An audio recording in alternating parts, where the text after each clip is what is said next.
And, of course, we will now summarize the first round. And we're not going to bring up part of the drama last night, at least not yet.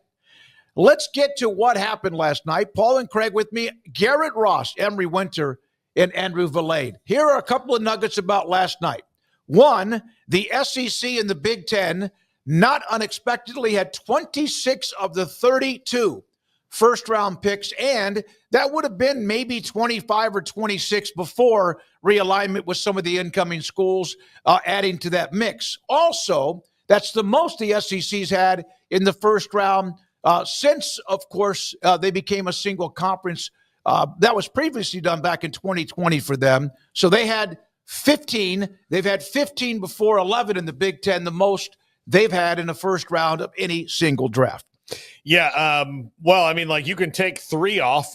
They got 3 of Texas in the first year, which I know we're going to talk about them in just a second. But there was only 2 ACC, 2 Big 12, and then 2 FCS or something else, and the or group of 5. Ashton Genty was one, and then Grace Zabel was the other that was outside the Power 4 conferences, and then the rest all power conferences, but only 4 total picks from the Big 12 and the ACC. Yeah, I mean, this is why we should give them all playoff spots because they have a lot of NFL draft picks, right? That was some justification I saw, maybe a little bit tongue-in-cheek last night. But, yeah, I think it's been pretty clear for a while. I don't know, 16 years in a row the SEC's had the most picks in the first round, something along those lines. I know it's been, I believe, over a decade now, well over a decade of picks led by that conference. So, not surprised. I mean, it did kind of resonate with me briefly last night of, man, like there's another guy from the SEC and another guy and another guy. And then dawned on me of like, yeah, just this whole makeup of the first draft felt like it was all SEC guys. And then, oh yeah, here's the Big Ten with their fair share as well. So, I mean, look, guys, when the rules started changing 2-3 years ago, this was the grand plan on the other side of all those rules. Was this basically being this mini NFL with these 2 leagues and them separating themselves and being above all else? And that's what all the speculation still revolves around to some extent, just not sure what that actually looks like. But when you have the biggest schools able to flex their money and then go grab guys whenever they want to, the rich get richer. And yeah, it may spread a little bit. Like teams can be competitive with some guys who trickle down because they washed out at Ohio State or whatever. But when you're Texas, and they had, some examples of this last night, you can go get Matthew Golden out of the transfer portal and you already had Kelvin Banks. And so now you can get dip from both worlds. And so this is just going to be more and more commonplace from here on out. This is the way it's going to be.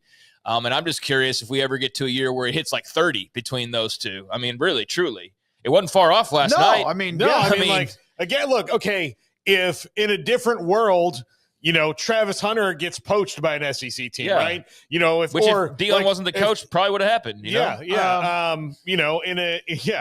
I look at like most people aren't as loyal as Ashton Genty is. Well, in a different world, Travis Hunter doesn't go to Colorado or Jackson State to begin with. If Deion's, and I know this, like, well, if Ohio State didn't exist, then like that, we can't do that dumb of a game. But I mean, he was a Florida guy, so if he had ended up in the SEC, that would have not been a surprise. Well, he was being pursued by everybody. He was committed to a way better school until the last friggin' minute. Yeah, I mean that's debatable, but no, Ashton Genty, if he would have been like most guys, would have taken an offer from somewhere, and so then maybe there's another 2 guys, and then they're at 28 or whatever, 28. So I don't think we're far off from them having damn near the entire first round. I think all the rules play into their favor. I also think they have all the best, talent distributors historically to begin with. So all of those things play into their dominance now of the NFL draft. Well, one of the things I want to get to, and you talk about all that, and you're true because of how the portal works out. Cam Ward also started. I love this tweet from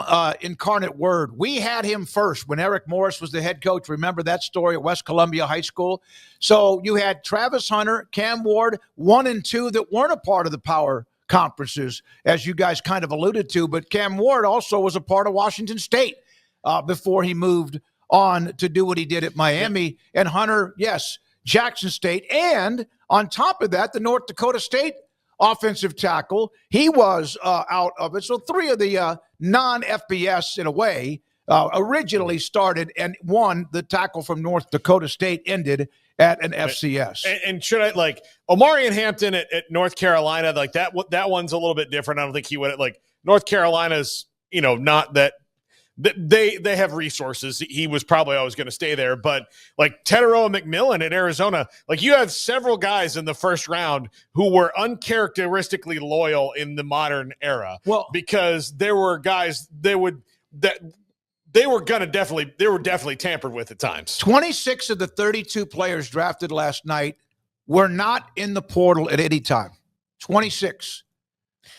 Josh McQuistion from Soonerscoop.com, by the way, had that little nugget. Now, that was from the early portion of when the portal started, Craig, and that might change as we are now deeper and deeper into it. Yeah, and I think he was trying to make like this very anti-transfer portal point of, hey, look, you stay around and you develop, and I do think there's some validity to that. I also think what you don't acknowledge with that is, yeah, they didn't transfer because they're the best players. Like they don't have to go anywhere. Of course they didn't transfer. You're the starting quarterback Cam Ward's an example of a guy that did, but he transferred his way up to where he belonged.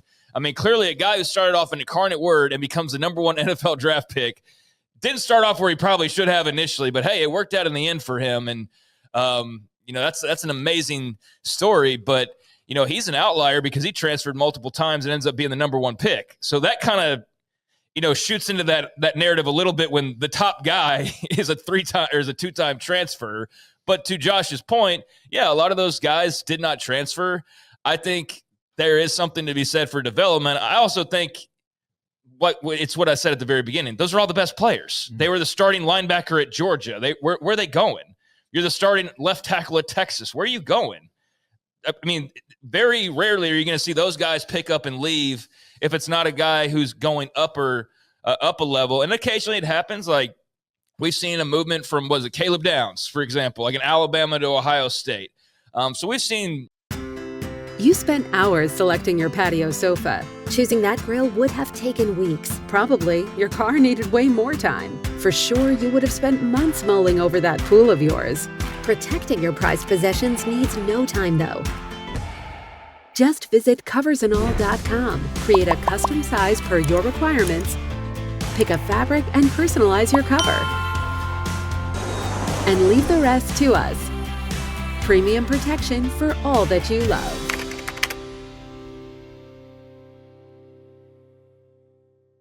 Examples of that. But yeah, for the most part, I think there's a little something to that. I don't think it's like this, like, wow, like, look at that, like some kind of revelation. I think it's just simply like you're the best at the best. Why are you going to go anywhere to begin with? So, of course, you didn't transfer. I would change, and I know that most people would be against this, but Houston ought to also get some sort of credit, even if they put an asterisk next to Matthew Golden, because he played there for a couple of years. So he's a former Houston Cougar who also is an NFL draft pick. But I know that that's getting like into the decimal points that mean not much at all. And I also think it kind of looks a little desperate too if you start to do that. If you start to say like, hey, he played here once upon a time. But I do agree with you to some extent. Like I think Incarnate Word has every right to flex their muscle and have fun with that. And if they hadn't done something like that, that would have been disappointing. Josh Simmons from Ohio State, the offensive lineman, is another one that went from San Diego State to Ohio State, ended up with the Big Ten. Go ahead. So, I mean, I get them flexing on that, but damn it, I lost my train of thought. No, but they were. Look, here's the deal. Where was Eric Morris last night?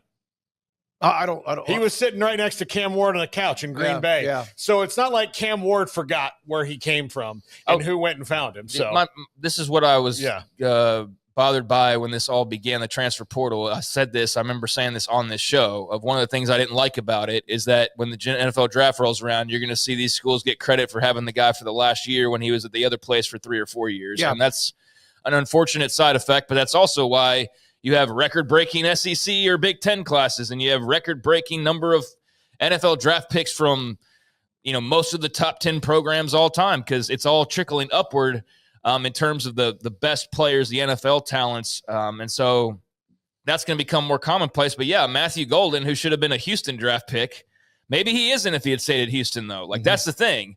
But, you do have that where Houston had him there for multiple years and, like, Texas gets credit for it, And so that kind of sucks. I mean, that's not fun when you raise a guy up and then he's there for, like, Will Howard at K-State. I know they made that decision as much as anything, but just thinking of guys who go off and other school gets credit for it. There's nothing wrong with I don't want it to be a fake national championship like UCF that one year or A&M one time claimed it, like one of those. But at the same time, I think you should be able to grab on. The bottom line is that's impressive, 26 of 32. Yeah. And it took a special player like Genty to be one of the 6 that weren't a part of those 2 monster conferences. Most first-round picks by the teams.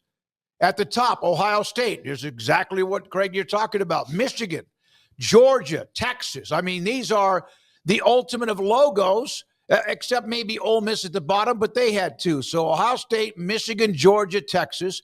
Ohio State just won it all. Michigan won it all the year before. Georgia won it all the 2 years before that. Texas knocking on the door. Oregon's always there.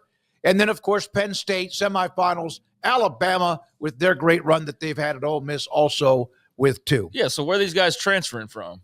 Where are they going to go? Of course they haven't transferred that much. They're at Alabama, Ohio State, Michigan, Georgia, like all the biggest logos, as you said, for the most part. So, yeah, I think that was an interesting point to make, but I don't fully agree with kind of like the way it was portrayed. Here's one other note. Couple of notes about Alabama and Texas who are on that list. Alabama, I didn't realize it was this long of a streak.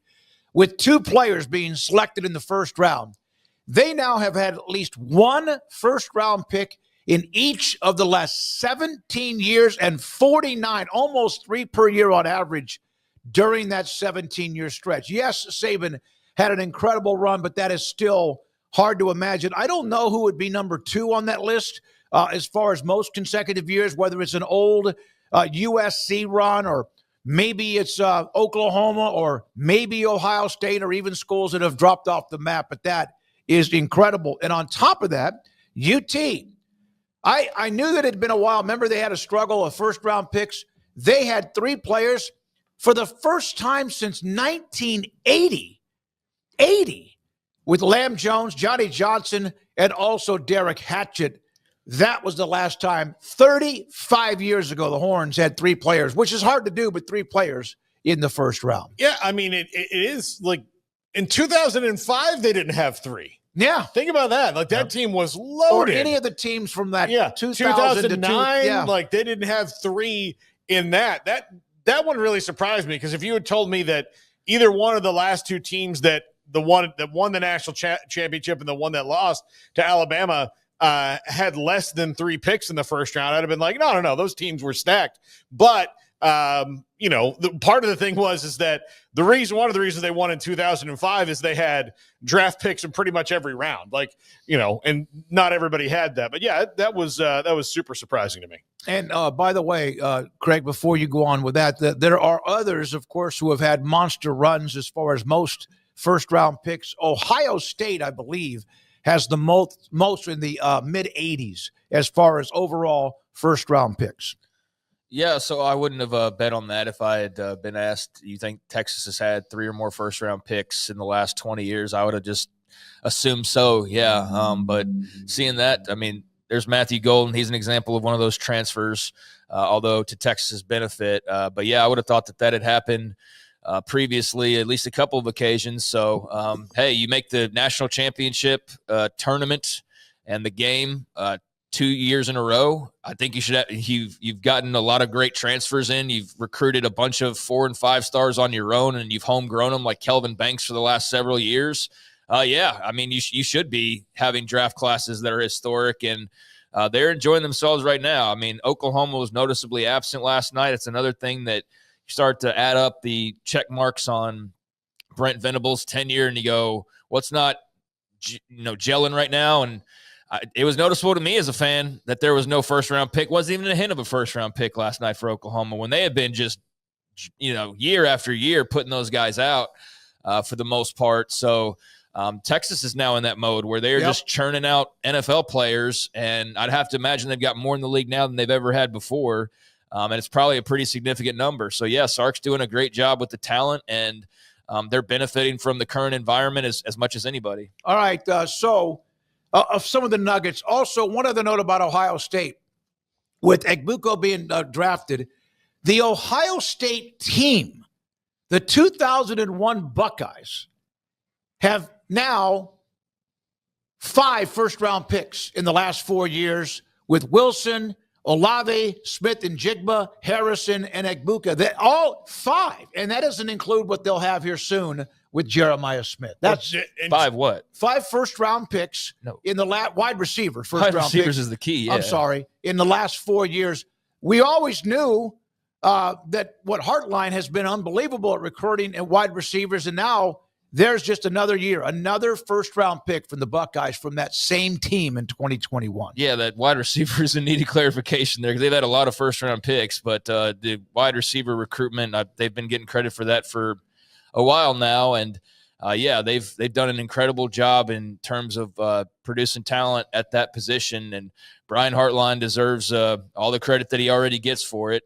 and then some. And Jeremiah Smith, I mean, he might damn well be the number 1 overall pick in a couple of years. I mean, we'll see. There's a long way until he gets drafted, but he's got that kind of talent, and there's some that already believe he could have gone out this year and been, a first-round type of talent as a true freshman, which you've heard. Like, we heard that about Adrian Peterson. We've heard that about Derrick Henry or somebody like that, but you don't hear it every year. You don't hear it all that often, but he's a guy that you hear that about. Yeah, I think it'll be Carnell Tate is the one who's probably going to have to carry the first-round streak this year. And he's a really good player, and he was the 3rd wide receiver last year. He'll be the 2nd one this year. But, the 2nd wide receiver is usually better than most teams' number 1 all across the country because Brian Hartline's the best position coach in America. Now he's the offensive coordinator too. So, I think we'll see if Carnell Tate can keep that going because he would be the draft eligible one. Unless somebody transfers there. Between now and someone asked about who are the top 5 all time: Ohio State, USC, Alabama, Notre Dame. No surprises, but this one here is very impressive. Miami's 5. Now, we know they flooded the NFL from back in the early 80s when they made their run, when they won the national title, and then, of course, had the incredible run. But to be 5th ahead of some like Michigan, Oklahoma, Texas, Penn State, Nebraska is impressive because they've done that in a lot shorter amount of time. Florida State, by the way, I did look for them, Paul, in that list, and they're 12th, which is still impressive, behind Texas, which is 11th. Miami's really impressive because if you look, they have like 20 consecutive years of good, 20 consecutive years of bad or mediocre. And most of it came from that 20 consecutive years. And the teams that you mentioned, Ohio State, Oklahoma, and all that, before that 20 years had 30 to 40 years of consistently putting players in the NFL when there were, more drafts or longer rounds and all that stuff. But they were still only first round. But still only there were first less round, first-round picks. But yeah, there were less first-round picks and all that. So for Miami, it's really impressive because they did a whole lot over a relatively short amount of time compared to the Michigans and Ohio States and Oklahomas of the world. Yeah, and they haven't done anything in the last 3 or 4 years, I guess, in terms of the first-round picks. They haven't had anybody up until Cam Ward last night. The last guys were in 2021, so it had been 4 years without having any first-round picks for them. And even still, they're sitting there in the top 5. So, that's pretty impressive. And, they're one of those schools that is more of a new booty than like Michigan and Ohio State, certainly, but in the run that they've had, even if they didn't have 3 or 4 extra decades to play off of like some other schools have, I mean, they had as much explosive athlete draft pick, potential star type players as anybody's had. So yeah, it's not a shock to see them sitting in there. We'll have a little bit more on tonight. We'll get to that. But what was your number 1 take outside of the Colorado quarterback and Shedeur Sanders? What was the number 1 take you had from the draft last night in the first round? Anything that trumped that, in your opinion? I will say, first of all, I'll go back to Miami. I wanted to touch on them real quick. I mean, between 2001 and 2004, they had 25. 1, 2, 3, 4, 5, 6, 7, 8, 9, 10, 11, 12, 13, 14, 15, 16, 17, 18. They had 19 first-round picks in like 4 drafts. Thank God it wasn't 35. That's how we'd you still be here. make up for like 4 decades of not playing. No, it's insane. It's insane. I don't know that'll ever be. I mean, I don't know who's even close to doing that, but they had from 01 to 04 They had 19 first-round picks. That's insane. 4 or 5 a year. Yeah, again, 4 or 5. 2001. I don't care what comes along or whatever. They had 4 number ones in that draft. Yeah, we'll be the best team ever created. And those guys that went in 04, I don't think they were all on the 01 team for the most part.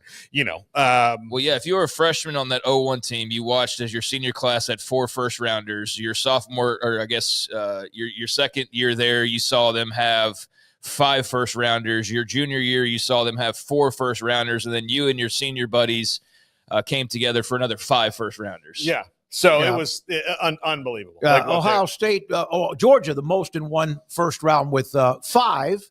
As far as overall players taken, with 15, they had 5 in that 2022 draft. But that's 6 from Miami in 1 year is rather impressive. Alabama had 6 in 2021. Those are the most ever in the first round with 6. All right, so back to what I was asking before you started getting into the first-round picks of what Miami did. What, in your opinion, was the biggest story last night from the first round of the draft? I think it's Jacksonville, going for it early on, with Liam Cohen and James Gladstone, trying to say hey, we're not your father's Jaguars anymore. We're gonna make aggressive moves and go get plus players. And I thought it was Shedeur Sanders. I think those are the 2 big stories. Yeah, it's Shedeur Sanders. Yeah. I mean, I don't even think it's close. In terms of just gossipy type of news, in terms of, he's not even the second quarterback taken. Another team traded up to go get Shedeur, right?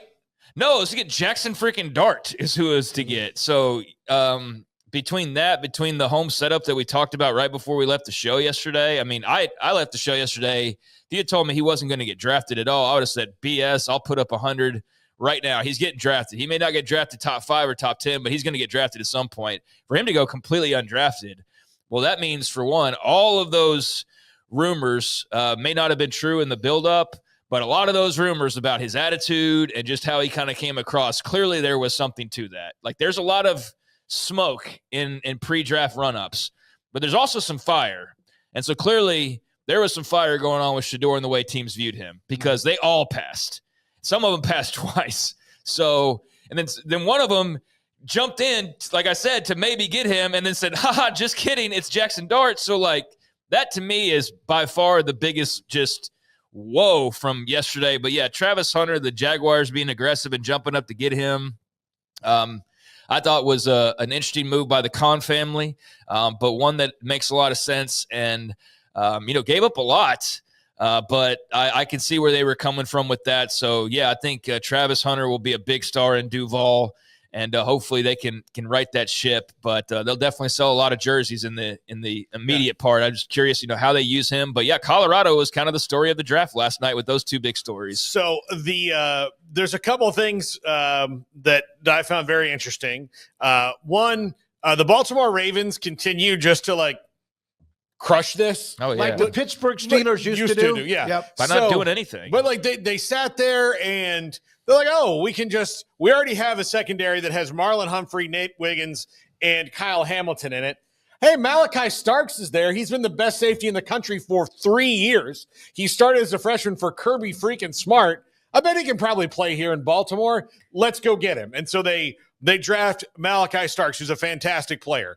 The Steelers, though, the team that would be right behind them in that division right now, does not have a quarterback and could have taken either Jackson Dart or Shedeur Sanders at 21, or Tyler Shuck or Jalen Milroe or whoever they wanted to take. But Shedeur Sanders is there for the taking, and they passed and went with Derek Harmon, who's the eventual replacement for Cam Hayward, who's in his age 36 year. But the Steelers are banking on a dude to sign with them right now, and Aaron Rodgers, who A, has not been good for 2 years, B, doesn't seem like he's all that enthusiastic about getting back to it, and C, is a nut bar.